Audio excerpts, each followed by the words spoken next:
We ready to go here? We're ready to go. Welcome everyone to a completely unnecessary podcast live from Portland, Virginia. Alongside a servant Ian Ferguson, a rap Ian Ferguson. I'm Pat Contri. Guys, we have one main topic to discuss, and then your Q&A. So it's sort of like a preemptive strike for the CU podcast. We're going to record on Tuesday. Ian, how's the convention treating you so far? I'm anxious and got some nerves. Microphone guy. Microphone. Right, hi. Howdy, I'm great. You're just great? Well, I think Pat's going to have to just run with this one. You're like the color commentator from the movie Major League.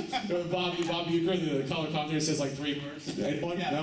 1989? Anyway, no baseball fans here. Speaking of Cleveland, they're in the World Series. There you go. We're selling a certain NES guidebook. We have certain podcast T-shirts available outside of Booth 210. But Ian, that's not why they're here. No. The news of the day, Ian, is Nintendo's Switch. Switch, yes. They revealed the Switch. Now, in the last podcast or so, we talked about what would be the launch titles coming up. And if you go back and watch that podcast, not that Pat is a psychic, but I said they got to release the reveal of this within like a few weeks from now. They just have to, because they're running dangerously close. I seem to remember me saying that it was causing them damage, and you... Well, no, you said it was causing damage, but I said that they're definitely going to have a release. Not that I'm not some prognificator, is that a word? Prognosticator and pontificator. I corrected myself.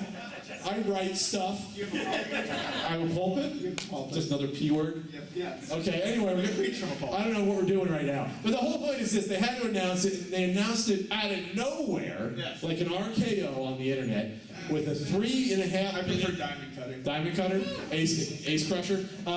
He's throwing up the diamond cutter sign for those wrestling fans. So a 3.5-minute release trailer that we can talk all about. I want to get to that, revealing a few things that most of which we knew from rumor and awfully drawn, supposedly leaked pictures from like Foxconn in China. People, I want to let you know something. It's a portable and a console. That was Bob. The huge. Well, the one thing is that they're going for like gunmetal gray instead of a white or black, which is I think is sleek. We'll get into that. But cheap. But yes, it is going to be a hybrid console, but not really. But mainly, it's a handheld that just docks your TV to go on your to watch your television. It's basically an inverted Wii U. Is what we're basically looking at.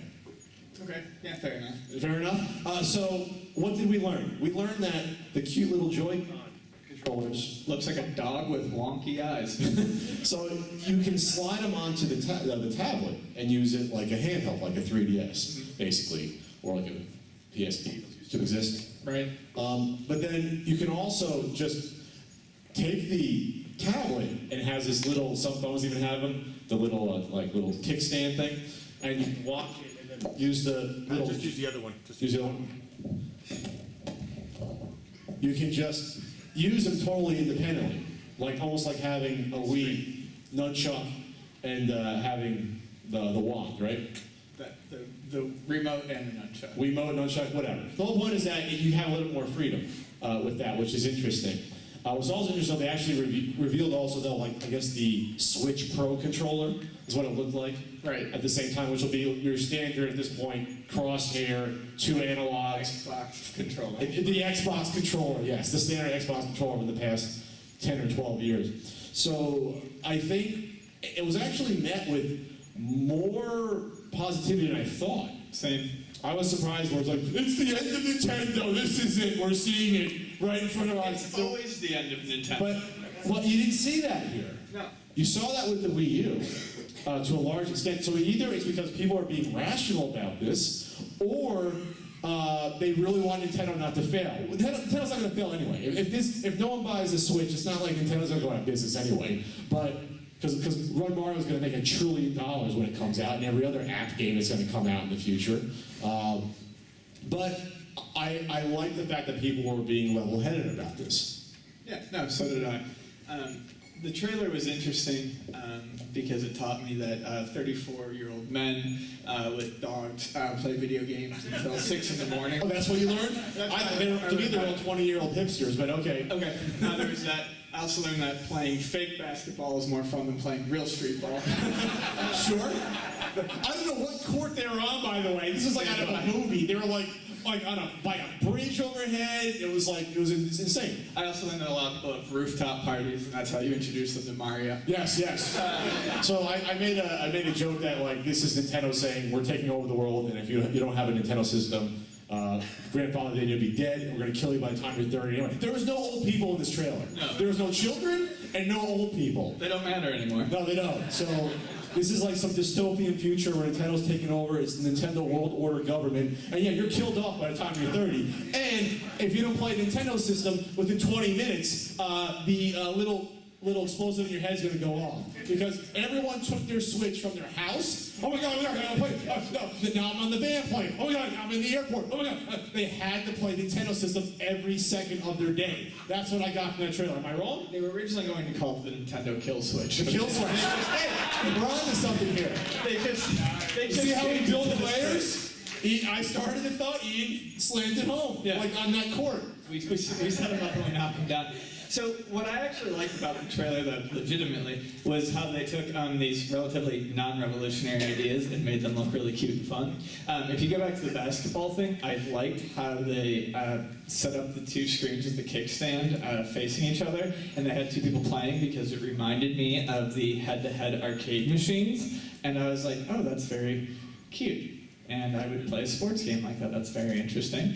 And I loved the way they showed off Splatoon and the people doing the local. It was an esports competitive sort of like warm-up before being again, this is Nintendo World Order, where the only sport you're allowed to watch is our Nintendo games in huge stadiums. That's fine, all I want to watch. And then if you lose, the kill switch goes off. Yeah, the kill switch goes right off in your brain.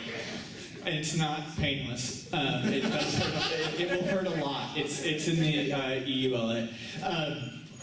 So, anyways, I just think it's very interesting.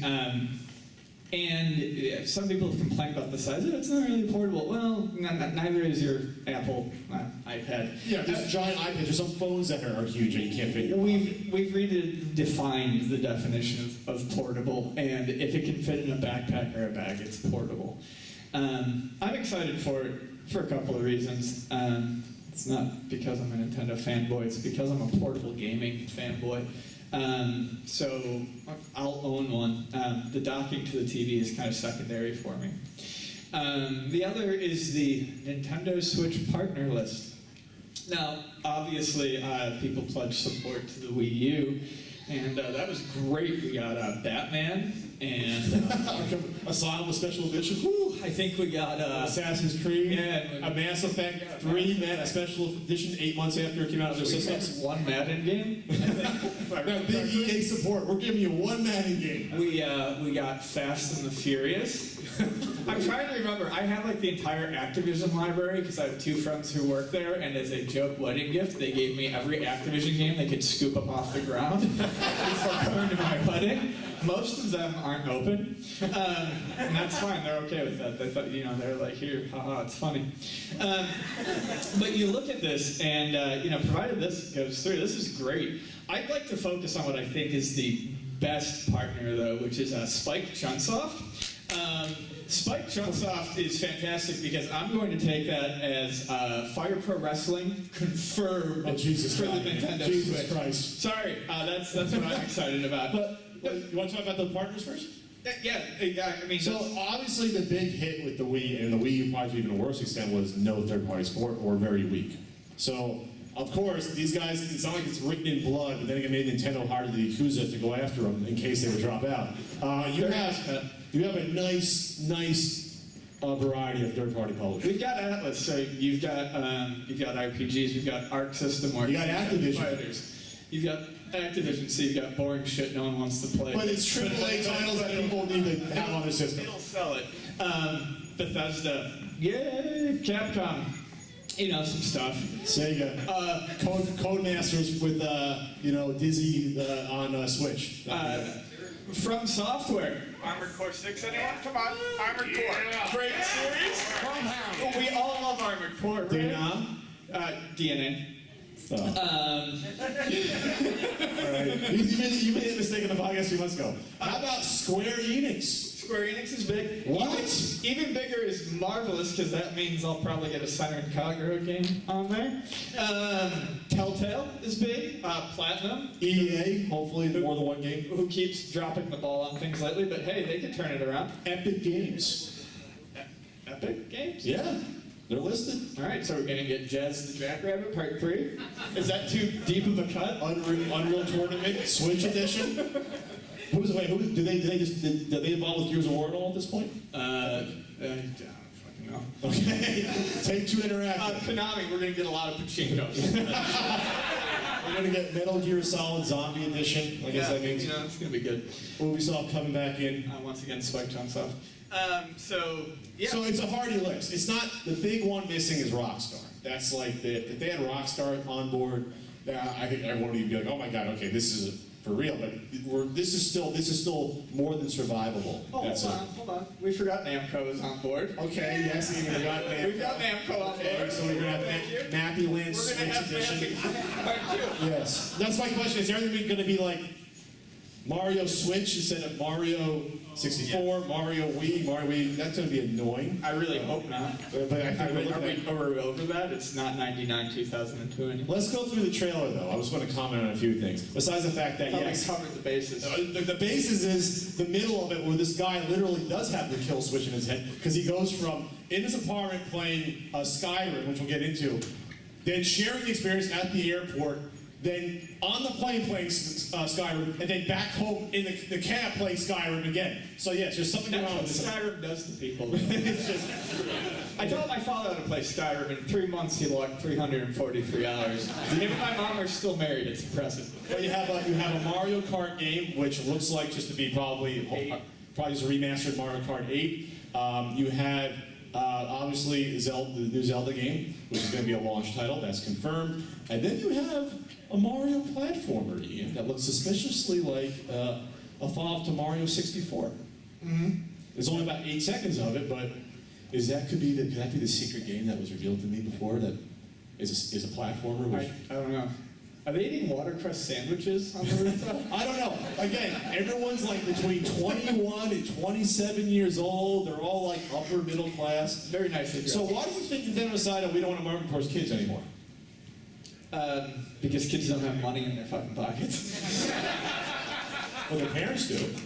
Yeah, but The Wii will. I have this conversation with the store all the time. Video games aren't marketed towards kids anymore. They haven't been marketed towards kids for at least a decade. They're marketed to a 25 to 45-year-old demographic. Nintendo's... Is this like their form of the Sega Genesis? Like this is for teens and adults? The benefit of Nintendo is if you have a family and you buy a Nintendo, it's easy to find games that your kids can play. But it's not how they market it anymore. They figure they have the kids in the bag, basically. Not literally in the bag, but the kids will want this for Mario games. Bagging kids. Just slam them against trees like the Friday the 13th for the sleep bag. What? Speaking of Friday the 13th, push back till next year. That's a whole other conversation.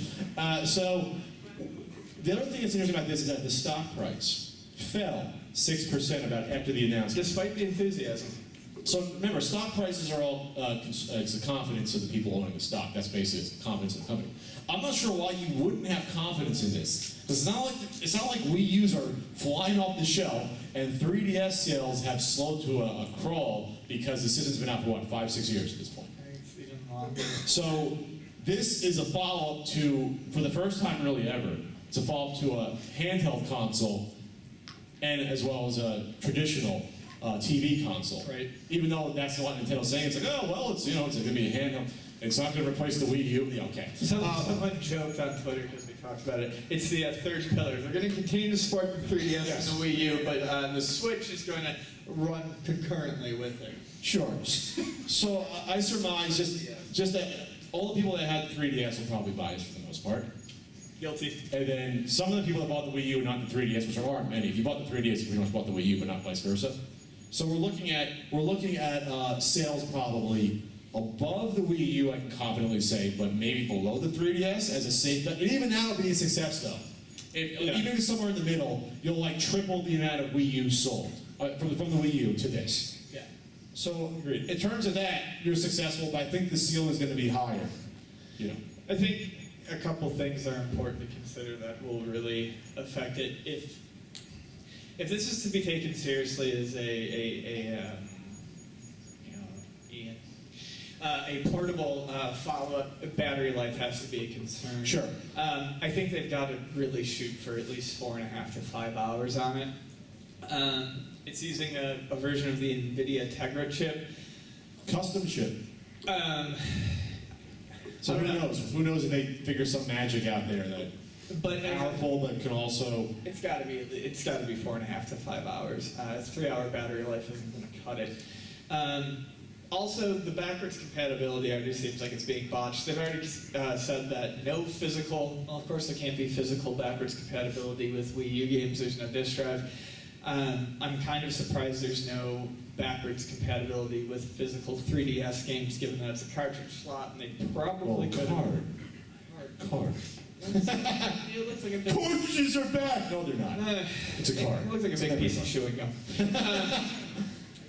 It's basically going from like the standard flash media to like compact flash. It's like it's like a thicker card. So I'm surprised because they specified physical, which leads me to think that there might be some way to transfer digitally purchased 3DS or Wii U games over to this system.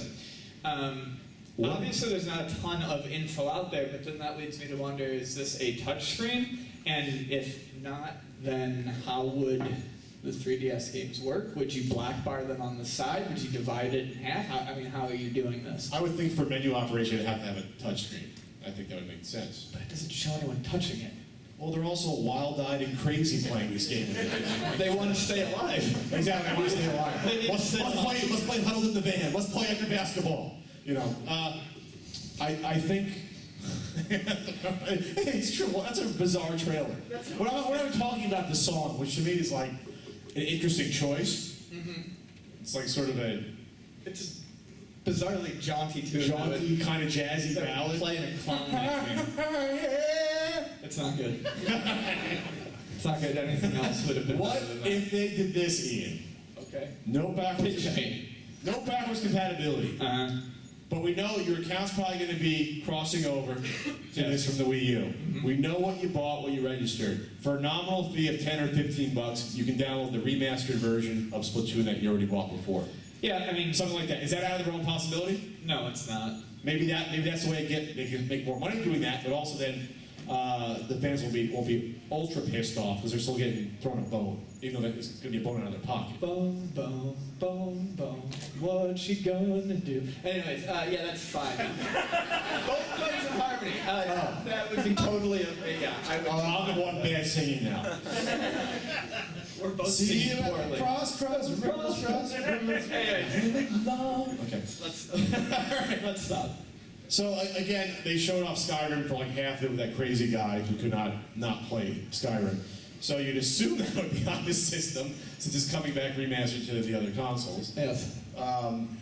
They confirmed that there'll be Amiibo support because that made Nintendo $1 jillion, so there's no reason not to come back, even though I'd say 90% of the people aren't actually using it for the games, they're just having little toys. I just kissed them goodnight. You just get to the what do you think about that controller? Like honestly, The puppy dog controller? you call it puppy dog I controller? like it. You like the color scheme, the dark and light gray? No, I think that looks cheap and shitty, but I like the actual shape. But do you like the fact that they're focusing on local multiplayer? Though? Yes. That's huge. that's been lost the past like 15 years. You have to understand that the majority of the time when I play video games, it's on Sunday nights, and I have people over, and we all sit around and dick around and suck at video games, and it's a load of fun. And so the fact that they're focusing on local multiplayer is fantastic. Just this, like I said, the Splatoon part alone got me incredibly excited, and I want to see more of that. And it's weird, like I said, that I'm excited about it because they're making these aspects seem somewhat revolutionary when they're not exactly, because me and all my friends could have sat around with our 3DSs and played Smash, but you can do that on a TV, and not everyone owns a portable system. The fact that this is being pitched as a portable on a console means that I think there's a chance more people will own it. Well, some people are complaining that the analogs are at opposite ends, but that's because if you take out both, you can use both with two different players, and they have the same orientation. You have no D-pad but 4 buttons, and 4 buttons on the other one with an analog on each. So they're actually reversed of each other. So that's Those actually. wieners can quit crying because the analogs aren't. Fuck, look at the 360 controller, they're not on the same Sure. sides there. But this is what I don't think I've seen anyone bring up yet, but I'm not saying I'll be a genius for predicting this, but Nintendo, please take my idea and run with it. What if they just sell like retro Joy-Cons? You slide them on, and all of a sudden, okay, there's your N64 setup, there's your GameCube No, setup. I think Nintendo There's plans on that, and I Yeah. was joking with someone in the store the other day that I really want them to release a fishing game with a slide-on Sega Bass fishing setup. Well, I actually saw a Kickstarter for a handheld PC trying to do something like that, where it wasn't slide on though, it was like just popping on the front face of it.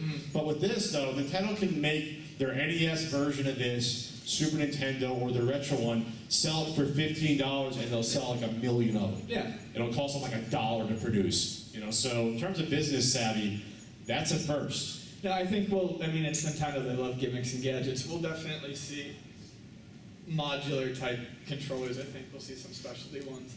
And no, seriously, give me the fucking fishing controller, because I will sit there and I will play Sega Bass Fishing all day and day. Bass Fishing Switch. That's what they go. Remastered, Ian. Remastered. So not much else to say on this right now, except there's supposedly no more news until next year. Then they'll start probably the big marketing push. Cool. We'll just sit here and wait. Well, they had to put something out, and now people are excited, except for the people that own the stock. For some weird reason, I think this is not Nintendo shooting to the top, but I think this gets them back in the mix. And I think this is gonna, not that Sony and Microsoft can follow suit with something that's similar, because they're such more powerhouses of consoles that'd be hard to do what Nintendo's doing here. But I think this will be respectable. I get it in classic Nintendo Indigo, though. That's what I. Classic Nintendo Indigo. Yeah, there was a period where that was their color, man. For the Game Boy Color, Game Boy Advance, GameCube. Oh, they loved that. They also put handles on their systems, which was insane, but That's wonderful. Okay. All right, so this Switch doesn't have a handle, but it has a nice dock, which we don't have the specs on that yet, what that exactly, obviously it's going to probably get more power to go to the TV, Wi-Fi-ish or Bluetooth-ish. I don't know. All right. Wait, is that it for this? Are you guys excited for this Switch, honestly? Who thinks it's giving you trash? Honestly. I heard it. So, who here, honestly, by applause, who will buy this? Who here has a Wii U? Okay, so this is not the sample audience. This is not the sample audience. We're Nintendo fanboys, you're Nintendo fanboys. On to the Q&A. Here, the live Q&A for this live Portland CU podcast. We're going to do show of hands. Remember, we have a show in 2 days, so this is going to be an extended answer. We're going to leave it for, I'm going to see you again in 3 days already? Jesus Christ. All right, up front, sir. Yeah, I'm enjoying the new Let's Play show, but I'm wondering why we don't see you guys. You got the game's 4x3, YouTube 16:9. You got real estate. We'd love to see you guys and rage quit reactions and all that stuff. And you can do it without sacrificing the gameplay video. So please, please, please. It's a pain in the ass. We're not always going to be playing the games in the same location. Might be the game room, my living room. I don't know if you guys will be playing that. We look like trash sometimes. Oh, I do it like unshowered sometimes. I mean, it's just Television. Well, think about it. But you know what? We might be doing with the face cam, might be doing the 7th annual NES Charity Marathon benefiting the Children's Network. That's going to be November 12th and 13th, right after a certain NES Classic Edition comes out. That's 24 plus hours of Let's Play. And with that, face you cam. want to see our face cam? See us dirty? Pony up, baby, for a good cause, November 12th and 13th. All right. You, sir, in the Plug end. it. Yeah, you had a video with the Angry Video Game Nerd about the, what was it, the Nintendo World Championship video with James Roll, yes. Yeah, are you planning on doing any more videos with them? Never say never. Ian, what do you think? Is that a podcast question for you? Should I do a video with James? Yeah, I mean, go for it. Okay, next question. You sir in the hat. Yes. that Nintendo will fix its party chat system with the Switch? Will Nintendo fix its party chat system with the Switch? You mean to actually allow talking to people? Yeah, that would be nice, right? You think they'll do that? Ian? Or let the leash off there? You can curse at people and stuff. That's what they're afraid of. Nintendo's a free spirit, man. We don't know. We don't know. They do what they want to do. Right there, sir. How about in the trailer it not showing any more than 2 people playing on the Switch? Is that a concern? In the trailer, not showing more than 2 people playing on the Switch. Wasn't the basketball? There was 4 players on it. There was They 2 had on each 2 one. of them. Yeah, 2 on each, was it? Yeah. For that? So, Well, I think he means one unit at a time. well, because they're looking at you having basically the Joy-Con, which is 2 controllers, probably. So I'm sure they'll have the capability to have more than that, like the Wii. I'm sure they'll do that. Yeah, I don't think that will I'm necessarily. sure, like when you come to go to someone's house, you can have more than 2 players. Like I'm sure they can. You gotta remember they cut a 3.5-minute promo trailer. Yes. There were probably things that they just couldn't get that deep into. I mean, they didn't even talk about the. They spent half the They money just licensing. showed you. They spent half the money licensing that hot song, that hot track. Red shirt in the end. First of all, I have to say thank you for the podcast. I have some gifts for you. You have some gifts. You gonna bring them up now? Can you bring them to the booth later? That'd be great. We appreciate you. Thank you so much. We're just gonna get to as many questions as possible. Yes, we have a buddy. Yeah. Ian, do you have advice for non-traditional gamers who don't necessarily play traditional games more like Pocket Card Jockey and would like to tell the, say, Zelda players to shove off? Okay, the question is about non-traditional, I'd say more like crazy players of games like Mahjong. How do you like deal with that? And the peer pressure to play games that same people like? You puff out your chest and you say kick rocks. Unite! That would be my best What advice. is it? Pocket Jockey? Pocket Card Jockey. It's this great little game. It's a horse racing game, but it's also solitaire. And the faster you do the solitaire, the Next faster. question in the back? Yes, in the back. The hat, yes, you, sir. It's a new Power Rangers movie coming out. Bill Hader has been cast as Alpha 5. What do you think of that? Bill Hader cast as Alpha 5 in Power Rangers. Okay, Bryan Cranston's Zordon, right? So it's a little bit darker. Hader's a good guy. I don't know what else to say about that. Next, sir. Yes, your hand up. You're like 15. Yeah, you. Yeah, you. Hat on.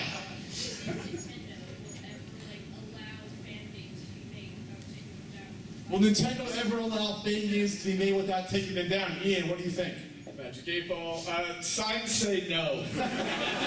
Well, they've allowed the mother translations to exist. Yeah, I think that's a weird exemption. And I don't That's an know why. exemption? Yeah. Is that because like Miyamoto loves them so much? He's like, all right, that's okay. That's okay. Well, who knows? Nintendo goes after most of the stuff that they think they don't want to be confused that they're doing it and that they can possibly make money on. That's what it comes down to. A certain NES guidebook, yeah, they're not going to do that. Had to fit in a reference, especially live. You, sir. Yes. Oh, I was gonna say, you were saying Rockstar didn't support the Switch, and when you said that, I was thinking like, Well, they're not on the list so far to They support are? them. They're not? They're not on the list, okay, Rockstar. so GTA 6 on the. Hey, I made the wrong assumption back at E3 2011 that it'd be great because we'll see like Grand Theft Auto 4 or 5, whatever, on the Wii U, and it didn't happen, obviously.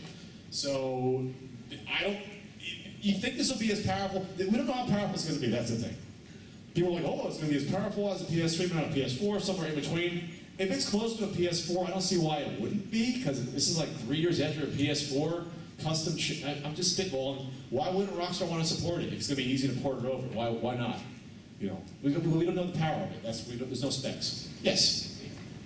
Yes. So, Peterson, we introduced the virtual console, which is a great way for people to buy cheap variations of N64, SNES, and other games. The Wii U introduced DS to the virtual console. Do you think the Switch will have GameCube games in the virtual console? Question is about will the Switch have GameCube games on the virtual console? I think there's a possibility for that. I think Nintendo doesn't realize that they're sitting on a gold mine with their virtual console. Especially with the non-unification of the virtual console they did with the Wii and the Wii U, the fact that you could get a whole lot more. Granted, some of it was licensing the Wii than you could on the Wii U, but you couldn't even get all the Nintendo games that were available on Wii on the Wii U. I do expect them to continue the virtual console on the Switch, but once again, I mean, I'm not really joking. Nintendo's a free spirit that does whatever the hell they goddamn want. So, I mean, who knows? Next question. You, sir. This is for Ian.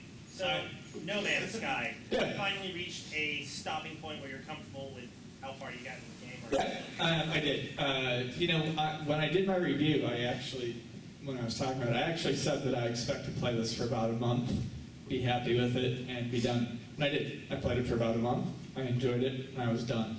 I think people's complaints are very valid about No Man's Sky. I said that in the review, and I even went on to say later, and I do it in the store. I won't recommend it to anyone. It's not because I don't think there aren't people out there who will enjoy it. I have a number of friends who enjoyed it, but it's too divisive of a game, and it's too hard to explain, and there's too much misinformation out there about it that I won't recommend it. So I actually really liked it, and I will still pop it in every once in a while and fly around and explore, but I did reach a stopping point at about 40 hours. No, you're not going to see any updates to that game. Yeah, sorry. You took the money and ran them. On the end, sir. Yeah, you think Nintendo's partnership with Ubisoft would be better with the Switch? Will Nintendo's partnership with Ubisoft be better with the Switch? Yeah, like we said when we were talking about the Nintendo partners, these are all people who have expressed interest. Just like with the Wii U, there's a lot of people who expressed interest. I mean, we'll know how this shakes out within a year. I mean, we'll just have to wait and see. It's really going to depend on how many units Nintendo actually moves of this when it launches. Sure. You, sir. Ian, I'm wondering how your job at Luna has been affected by the podcast, and if you ever have issues with fans coming in to talk to you rather than look for games.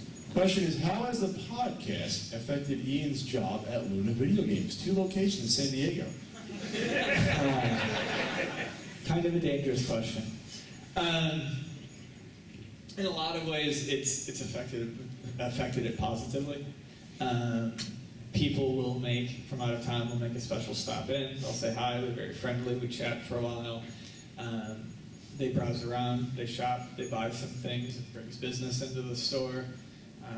Like I said, they're all usually a lot of fun to talk to. I probably shouldn't say this out loud. But then I get people who call me and then want to talk to me about like my personal life. I'm like, this is a fucking work line. So that means I should start giving out his personal line for those questions. So we keep the store line free. Yeah, I mean, but it has affected it, you know, like I said, mostly in positive ways. On busy days, there are people who want to talk, and I do have to be I have to politely be like, I don't mind talking, but I do have to get rid of this free tub Rubbermaid trade-in, and I have to cash this person out who wants to buy 3 consoles, and some people get excited, and I have to prioritize, and that's it. But no, overall, it's a lot of fun. Like, when an awesome listener comes in, and I'm having a bad day, it can often turn my day around, so that's nice. How about in the back, near the end? Yes. Me and my buddies are about to start a podcast. I was wondering any advice you could give us. Advice for starting a podcast, Ian. You want me to start? Yeah, go ahead. You have to, you have to have chemistry. What is chemistry? You can't learn it, you can't teach it, you either have it or you don't. So if you find yourself actually enjoying conversation with your friend, and there's no like lulls, it's not awkward, you don't have to like drag words out of someone, like a bad or good date. Me and Ian always have good dates together on the podcast. So I used to go into Ian's store and just talk to him. We'd, shoot the stuff. Shoot the crap, just PG-13, for like, half hour, 45 minutes. And it was always, seemed pretty good. So you have to have that sort of relationship with your friend. Otherwise, it might not do well. But you also got to be careful where it's not just an echo chamber. Yeah, no back padding. So you... Do it, me? Yeah. Okay. Well, you can agree with the other person, but you can't just echo each other's points. It's a very boring podcast.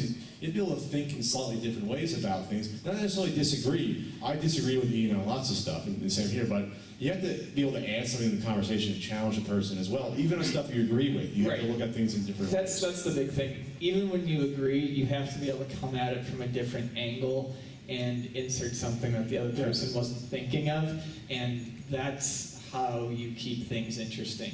You can't just repeat the same bullet points rephrased. Which is why I love working with Ian, because there's lots of things he never thinks of. So it's easy to just insert them.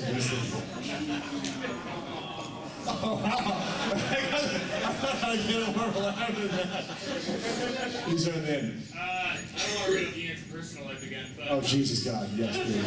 I was just curious when we're getting near the end of the Max trilogy. The end of the Max trilogy? I need to know. Never. Never say never, Ian. You said never about the last. Oh God, he called me a father figure and all this weird well, save it, Ian. I'm thinking of ad revenue. Yeah, that's just a,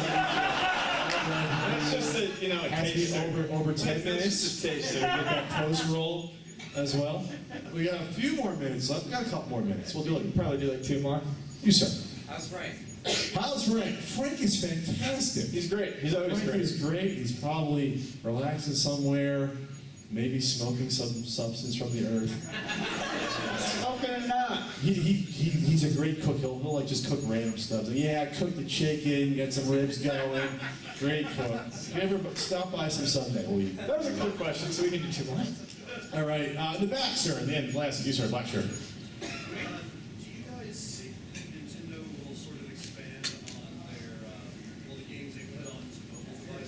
Will Nintendo expand their mobile game division? I think if they see the jillions of dollars that Run Mario's going to make, I think it's inevitable that they'll do more. But they also have to be careful to protect their IPs, not put out garbage. Not just put out like Game of War, Luigi Edition, you know, or Tower Defense Goombas. You know, like I think you got to be careful. Like something like Run Mario makes absolute sense to do because they helped establish the genre of like those sort of games. So as long as you're careful, I think you'll see like, I don't know, 2 a year at least, maybe 3, and that'll be enough to keep Nintendo floated for after we're long gone. After the Nintendo World Order takes over and implants us with the kill switch. 2 more questions. Someone hasn't asked one before? Good one. All the way in the back. So you worked on RetroWare TV, did video game years. Huge labor of love. Everybody was into this project, and you kind of got to the modern day. And you said there's enough interest, and like going. Is this going to go with anybody? So the question's about video game years. Why do I not hate it? Is that what the question was? Well, no, it was a ton of work.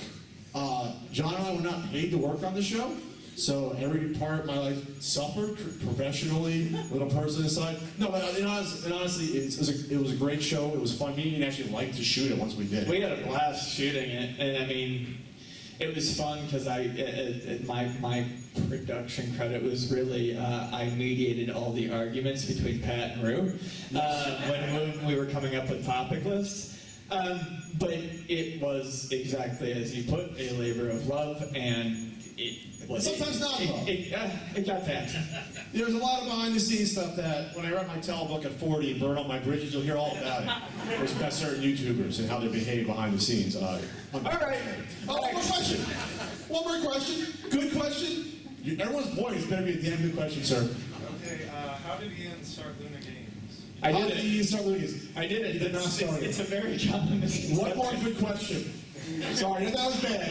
Everyone, 8 people are pointing at it. Yes, sir. Miss. Favorite pinball cabinet? Favorite pinball cabinet? Okay. Centaur. In terms of just looks, Twilight Zone. In terms of play, Medieval Madness. I love that freaking game. Guys, thanks so much for coming out to this live version of the Senior Podcast. We're back at the booth for like 10 minutes before they close at booth 210. Enjoy the rest of your event. We'll see you tomorrow too.